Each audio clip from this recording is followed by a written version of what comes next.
Jack of Hearts. Excerpt: The Jack of Hearts is a scary story about a young girl who goes to summer camp. She is terrified when some of her friends start to go missing and it seems that there is a serial killer on the loose.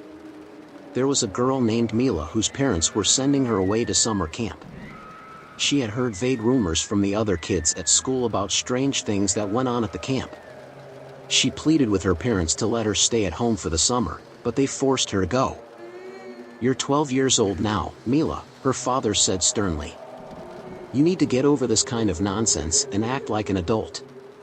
When Mila arrived at the camp, she was shocked to find it in such a dilapidated state. The wooden cabins were infested with termites, the bunk beds were lumpy and uncomfortable, the bed sheets smelled revolting, and the mattresses were covered with big yellow stains. There was only one toilet in the whole camp and it was outdoors. It was little more than a wooden hut with several stalls inside. They looked like they hadn't been cleaned in months, and the stench was atrocious. Worst of all, the door of each stalls had a hole in it, cut in the shape of a heart. You had to stuff the hole with toilet paper every time you went to the bathroom, or else the other kids would be able to peek in and watch you poop. Despite the deplorable conditions, Mila managed to make friends with a few other girls. Late one night, after lights out, Mila and her friend Svetlana went out to the toilet. Mila decided to wait outside for her friend to finish. She strolled around, listening to the wind blowing through the trees and looking up at the stars. Suddenly, out of the corner of her eye, she noticed a shadow moving towards the forest. She only caught a glimpse of it for a second before it disappeared into the trees, but it seemed to be the shadow of a man. She dismissed it as a trick of the light and went back to the outdoor toilets. Mila knocked on the bathroom door and told her friend to hurry up. There was no answer. She opened the door and went inside, but all of the stalls were empty. Mila was a little offended because she assumed that her friend had gone back to the cabin without her. However, when she got back to the cabin, she found Svetlana's bed empty. She still hadn't returned and nobody knew where she was. The girls waited for an hour, but then they started to get worried. Mila woke their counselor and told him Svetlana had disappeared. The entire camp was roused out of bed and all of them went to look for the missing girl. The counselor went into the toilet with a flashlight and searched each stall, but there was no sign of Svetlana. On the floor, he happened to notice a playing card. It was the Jack of Hearts. The counselors spent all night looking for the missing girl, but she was nowhere to be found. Someone suggested that she might have run away from the camp. Her parents were called and they were worried too. The next morning, when the girl still had not shown up, they called in the police, but they also failed to find her. The other kids were terrified by the girl's disappearance and many of them wanted to go home. Some children called their parents and persuaded them to pick them up. The staff at the summer camp tried to calm everybody down. It was decided that, after lights out, nobody could go to the toilet unless they were accompanied by an adult. The counselors wanted to make sure that the other children didn't mysteriously disappear as well. That night, a girl named Ineska desperately needed to go to the toilet. She told one of the counselors. After a lot of grumbling, the counselor got out of bed and agreed to accompany her to the toilet. The girl opened the door and went in while the counselor waited for her outside. After a while, the counselor sensed something was wrong. He decided to check on Ineska, so he opened the door and peeked inside. To his astonishment, the toilet was empty and the girl was gone. All he found was a playing card lying on the floor. Again, it was the Jack of Hearts. The police were called back to the camp and when they arrived, they had a dog with them. A policeman took a pair of Ineska's dirty underwear and held it out so the dog could sniff it and pick up her scent. The dog tracked her as far as the toilet, but it refused to go any further. It seemed to be afraid of something. All of the children called their parents and asked them to come and take them home. Mila managed to contact her parents, but they said they were busy and couldn't come.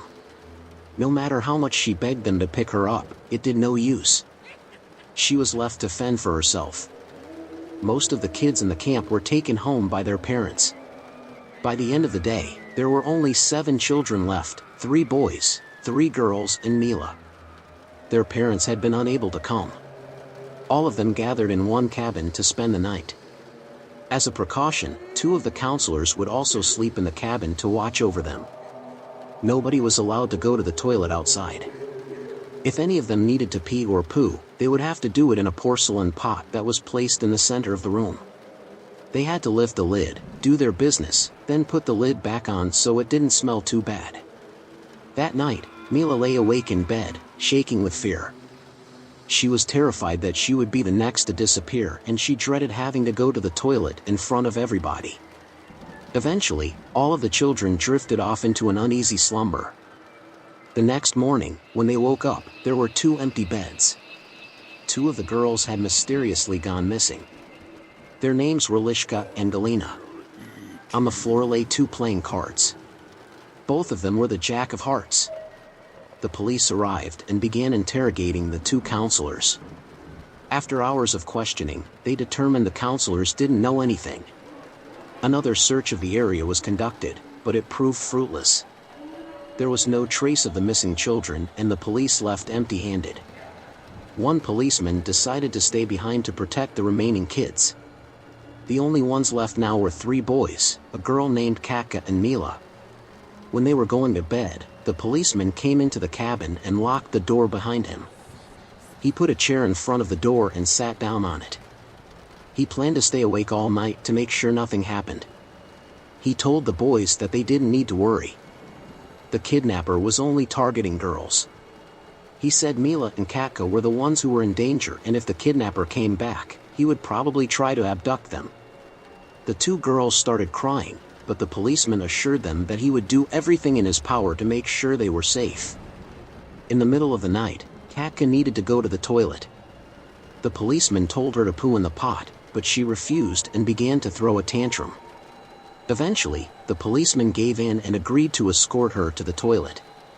He didn't want to let Mila out of his sight, so he told her she would have to come with them. He unlocked the door, slowly stuck his head out and looked both ways. Everything seemed quiet. He told the boys to lock the door behind him and cautiously led the 2 girls towards the outdoor toilet. He kept looking in all directions, making sure nobody could sneak up on them. Eventually, they reached the toilet. Mila and Katka were trembling. The policeman told them to wait at the door while he checked all of the stalls. He turned on his flashlight and took a look around. At first, everything seemed normal, but then he heard a rustling noise and he saw one of the stall doors slowly creaking open. Suddenly, there was a loud hissing sound and a shadow flew out of the stall. It was a man dressed in a dark red bodysuit and mask. He caught hold of Katka by the hair and started to drag her away. Mila screamed. The policeman tried to protect the girls, but the shadowy figure grabbed him by the neck and began to choke him. Gasping for air, the policeman ordered Mila go back to the cabin and get help. The young girl ran as fast as she could, screaming and shouting. The camp counselors grabbed their flashlights and rushed out. The 3 boys in the cabin also came running to see if they could help. Mila pointed them towards the toilet.